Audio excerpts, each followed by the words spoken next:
Well, good morning. I got to be honest, I wasn't actually planning to come out and shoot a video today. But all of these rants in the morning rant series are driven by what crosses my television screen on the morning news. And this morning, the news drives me to make a change in my plans. Morning's news in British Columbia, at least, and I did see it also on the national news, is that we have had a complete failure, or more or less a complete failure, of the vaccine booking system in British Columbia.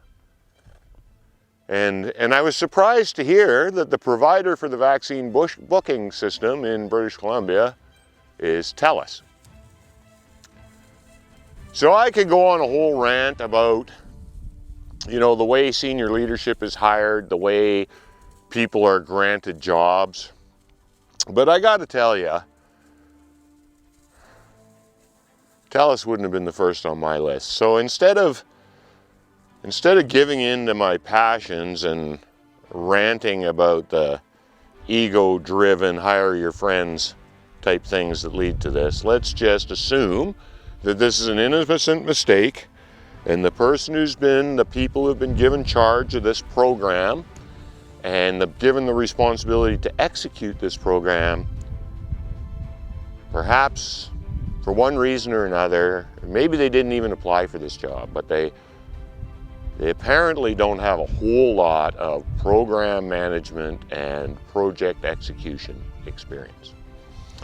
And the reason I'm saying that, based on one example being the booking failure, is because, and this is something that when I was still in the business, I ranted to my own team all the time about.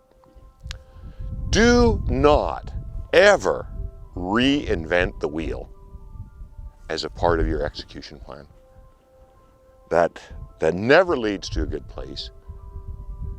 The only driver for that is some belief, some ego-driven belief that you're going to suddenly come up with a plan that makes all the people that do this for a living look like idiots. That's not going to happen.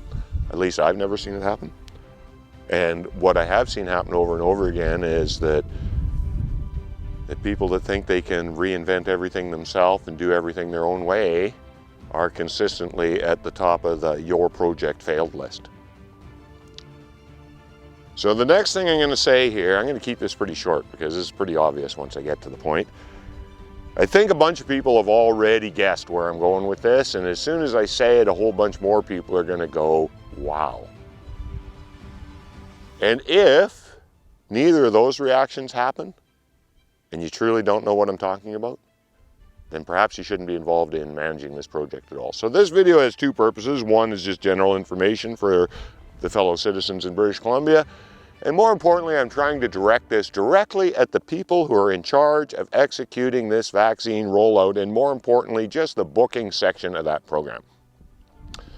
So if this had been given to me back in August or September, and please tell me that that was known back in August or September, otherwise we're going to have another conversation about the leadership above that and their absolute lack of accountability and responsibility.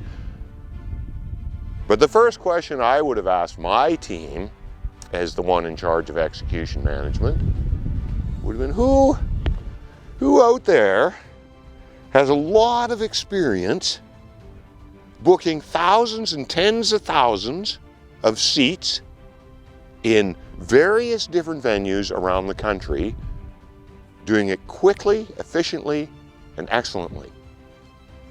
Well, of course, for me, and I don't know what the first thought you had was, but for me, the first thought that comes to mind is Ticketmaster.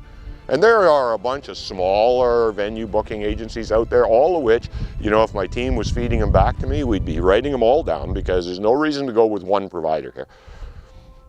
Why am I saying that? Well, let me tell you a story.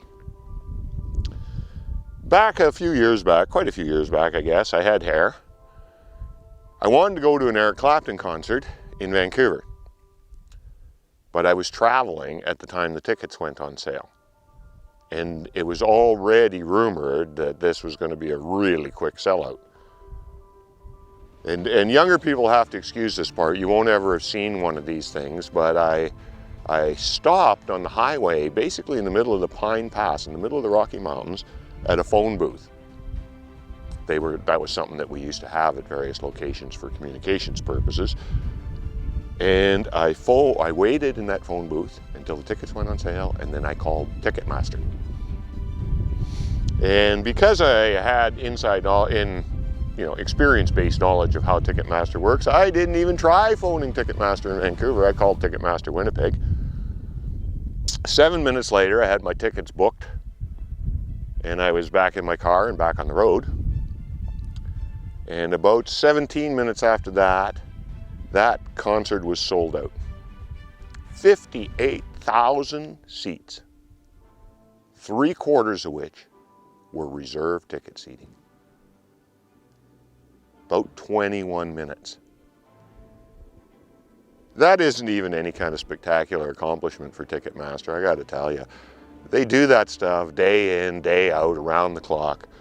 You know, years later, though, Christina and I went to New York, and months before we even left, we utilized that same outfit to book all our show tickets for a 3-week stay in Manhattan. We went out almost every night. We had no complications at all. We didn't arrive anywhere with people going, "Oh, that's not your ticket." You know, and any time I've ever booked through these people, I don't ever get to a venue with a panic of whether my seat will still be available or not. You know, I don't hurry to get there first. You know, you arrive at the Coliseum or wherever it is that you're going, and you walk down to where your seat is, and there it is. And nobody has stolen it. So, anyway, that's about all I have today. I just wanted to put that out there. I'd really like it if somehow I could reach out and touch. I would have liked to have been able to realize people were going this way and have been able to have said something months ago about this, because, you know, clearly the people in charge didn't even think about this.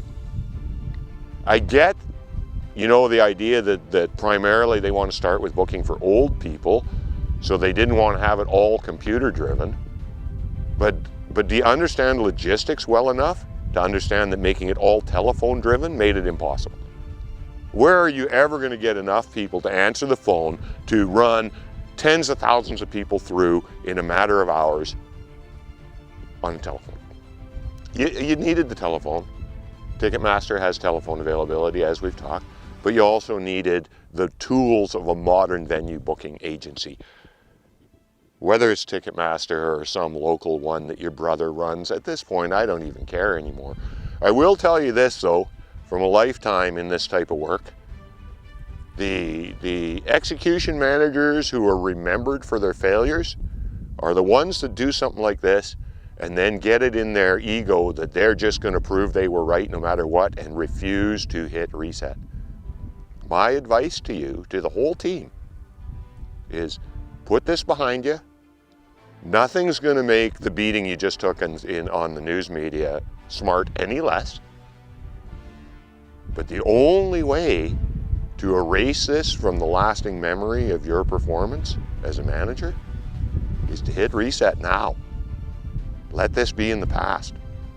Because the more you try to prove you were right, the worse this is going to sit on your final record.